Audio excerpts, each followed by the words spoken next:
ಕನಸು ಕಟ್ಟು ಕೈಗಳಿಗೆ ಕಷ್ಟ ಉಂಟು ನೂರಾರು. ಬ್ರಹ್ಮ ಬರೆದ ಬರಹದಲ್ಲಿ ದಿನಕ್ಕೊಂದು ತಕರಾರು.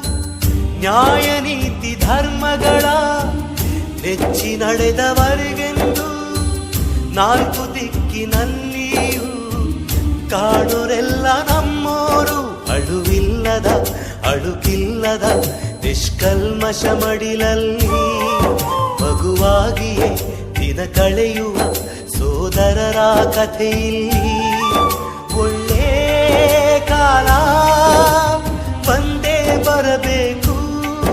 ಅಲ್ಲಿವರೆಗೂ ನಂಬಿಕೆ ಹೆಸರಲ್ಲಿ ನಗುತ್ತಿರಬೇಕು.